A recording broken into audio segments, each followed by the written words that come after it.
Olá, bom dia a todos. É com imensa satisfação que estamos dando início a mais um painel tributário elaborado pela equipe técnica da CCA Bernardon. Meu nome é Maurício Voltz dos Santos. Vou tratar aqui dos aspectos atinentes à legislação tributária federal e, na sequência, o colega Luiz Antônio vai tratar da legislação estadual. Bem, nessa última semana, o que nós tivemos de alterações na legislação tributária federal é o que diz respeito ao decreto 12.292 de 2024. Esse decreto, ele alterou o decreto 12.175 de 2024, o qual dispõe sobre a depreciação superacelerada prevista lá na Lei 14.871. Essa alteração introduzida pelo decreto 12.292, ele visa ampliar o rol de empresas que podem se beneficiar dessa depreciação superacelerada. As pessoas jurídicas que estão permitidas a se aproveitar desse benefício, elas estão elencadas nesse anexo 1 do decreto 12.175 com base no código QNAI. Então agora com essa nova introdução introduzida por esse novo decreto, ela acabou ampliando um pouco esse rol, onde em alguns QNAIs era permitida apenas algumas subclasses. Agora foi permitida toda a classe desse QNAI e também foram incluídos outros QNAIs, como por exemplo o QNAI 49, que trata da prestação de serviços de transportes terrestres. Cabe lembrar que essa depreciação superacelerada, introduzida pela Lei 14.871, ela permite que os contribuintes que atendam às condições para gozar desse benefício, eles possam depreciar os seus bens em 50% no primeiro ano, naquele ano em que o bem começa a ser usado, e 50% no ano subsequente. Mas vale destacar aqui que a legislação permite que somente podem ser depreciados aqueles bens que tenham sido adquiridos entre o dia 12 de setembro de 2024 e 31 de dezembro de 2025. Também é importante ressaltar que aquelas pessoas jurídicas que atendem às condições para gozar desses benefícios, elas devem se cadastrar previamente no site da Receita Federal, onde elas devem juntar as notas fiscais de aquisição daquelas máquinas que atendem às condições e possam ser depreciadas de forma superacelerada. Também cabe destacar aqui que não são todas as máquinas e equipamentos que podem ser depreciados nos termos da Lei 14.871. Então, somente podem ser depreciados aqueles bens que estão no anexo da Portaria Interministerial do EMIDIC, de número 74 de 2024. Então, com relação ao decreto 12.292, seriam estas as alterações. Também tivemos nessa última semana a publicação da Instrução Normativa de número 2.237. Essa instrução normativa trouxe uma significativa alteração na declaração dos débitos pelos contribuintes. Isto porque ela acaba unificando a DCTF-Web, onde hoje vinham sendo declarados apenas os débitos previdenciários e as retenções na fonte, e acaba também unificando junto a essa declaração do DCTF-Web aqueles débitos que estavam sendo declarados no programa da DCTF normal.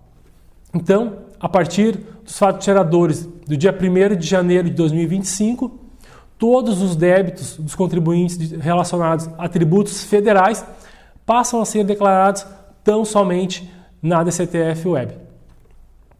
Cabe destacar que hoje os débitos declarados na DCTF-Web, eles são incluídos por meio do E-Social e também da FDRINF. Agora, a partir do dia 1º de janeiro de 2025, o governo vai disponibilizar aos contribuintes também o módulo de inserção dos tributos, onde aqueles débitos que não são objetos de declaração no E-Social e nem na FDRINF, eles serão incluídos na DCTF-Web por meio deste módulo. Então, aqueles tributos que hoje vinham sendo declarados na DCTF, como por exemplo, imposto de renda, contribuição social, PIS, COFINS e IOF, eles passam a ser declarados na DCTF Web. Também outra alteração importante que veio junto com esta instrução normativa é quanto à ampliação do prazo de entrega da DCTF Web, que antes era até o dia 15 do mês subsequente, agora passa a ser o dia 25 do mês subsequente do fato gerador. Também observar que, se o dia 25 não for um dia útil, posterga a sua entrega para o primeiro dia útil subsequente. Com relação a essas alterações, serão essas que teriam a transmitir para os senhores.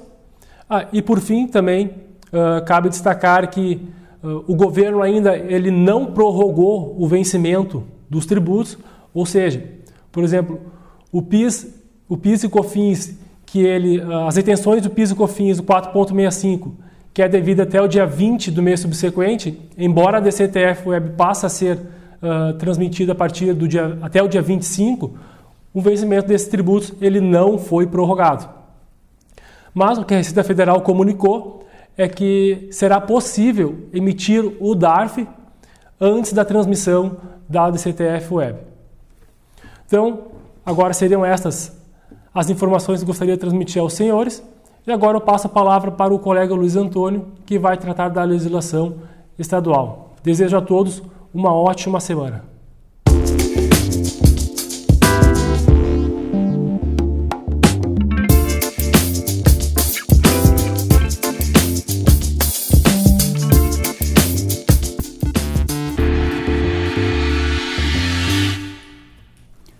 Bom dia a todos.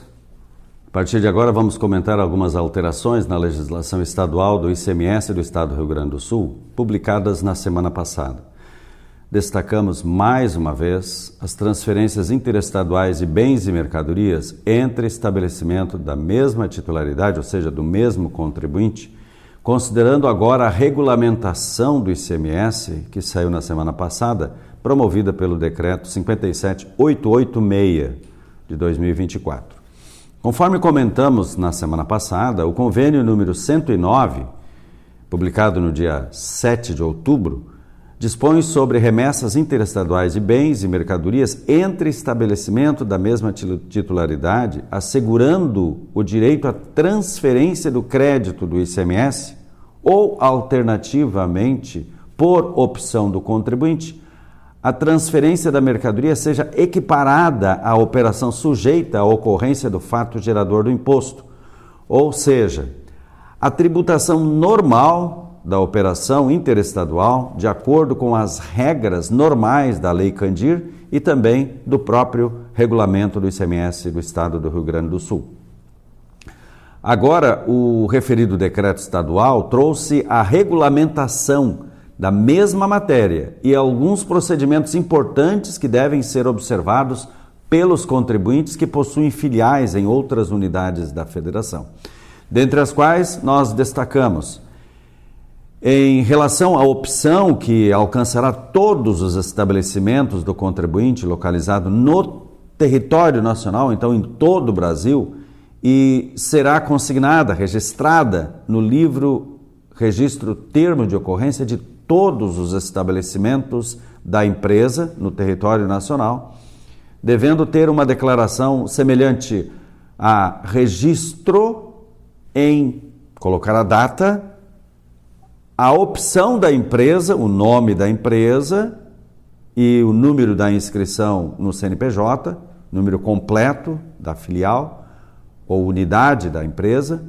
pela equiparação da transferência de mercadoria para estabelecimento pertencente ao mesmo titular, a operação sujeita à ocorrência do fato gerador de ICMS para todos os fins em todos os seus estabelecimentos localizados no território nacional, nos termos do parágrafo 5º do artigo 12 da Lei Complementar Federal número 87 de 1996 e da cláusula 6ª do convênio número 109 de 2024.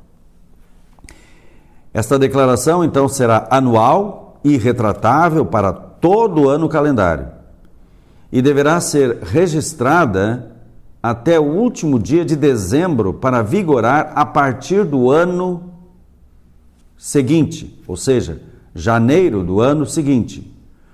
Conforme mencionamos na semana passada, para o ano de 2024, a opção poderá ser realizada até 30 de novembro de 2024, produzindo efeitos a partir de 1º de novembro de 2024. Apesar de já ter passado a data, cada contribuinte pode fazer a referida declaração no termo de ocorrência, considerando a data de 30 de novembro de 2024.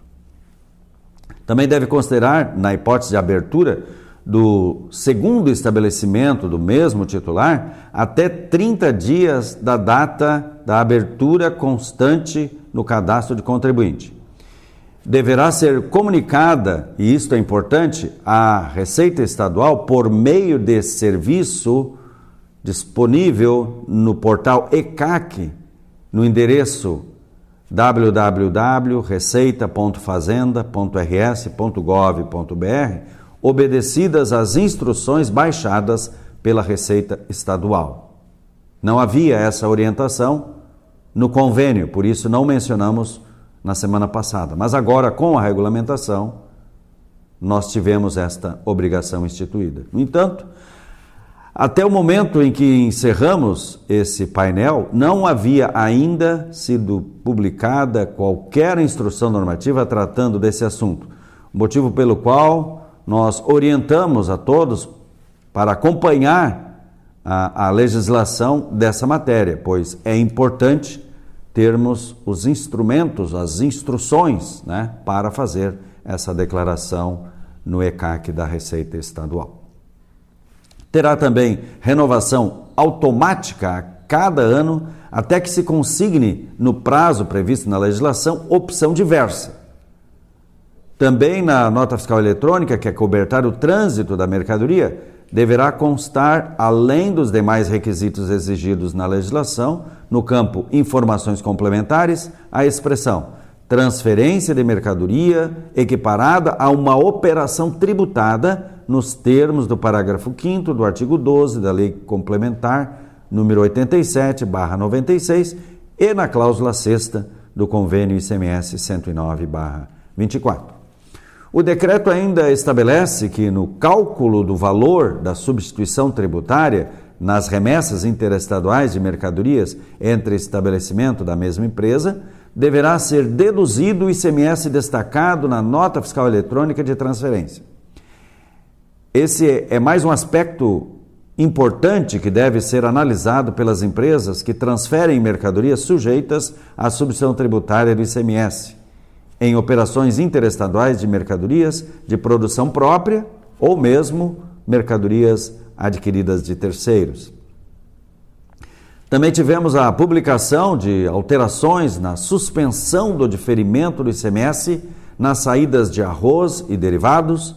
Ditas modificações introduzidas pelo Decreto 57.891 apenas destacam diretamente na base legal do diferimento do produtor do ICMS do arroz em casca produzido pelo produtor e quando da sua saída, as condições impostas para a concessão do termo de acordo ao contribuinte adquirente, que determina que não poderá, em cada trimestre civil, remeter arroz em casca a qualquer título para outra unidade da federação em valor que ultrapasse a 5% das saídas de arroz do mesmo período, observado o disposto em instruções baixadas pela Receita Estadual, e que o descumprimento desse limite de 5% implica denúncia do termo de acordo e impedimento de celebração de novo termo de acordo pelo prazo de 12 meses, e isto com efeitos a partir de 1º de janeiro de 2025. Também houve alteração no regime optativo de tributação da substituição tributária, o ROT-ST, instituído para o ano calendário de 2025, corrigindo datas e aperfeiçoando regras relativas aos contribuintes que passam à categoria geral em decorrência de exclusão do Simples Nacional. Os contribuintes optantes pelo ROT-ST e que tiverem enquadrados em 31 de dezembro de 2024 permanecerão automaticamente enquadrados no ROT-ST de acordo com o Decreto 57.894 de 6 de dezembro de 2024, devendo solicitar sua exclusão até 31 de janeiro de 2025, na hipótese em que não queiram permanecer com este regime. Por último, a normativa número 118 altera dispositivos que tratam do sistema especial de pagamento do ICMS em decorrência da revogação da exigência de que o despacho aduaneiro ocorra no território do Estado do Rio Grande do Sul para a concessão do prazo para pagamento do ICMS devido na importação de mercadorias. Eram essas as informações da área fiscal quanto às alterações da legislação estadual do ICMS do Estado do Rio Grande do Sul que gostaríamos de transmitir aos senhores. Um bom dia, uma ótima semana a todos e até o próximo painel tributário da CCA.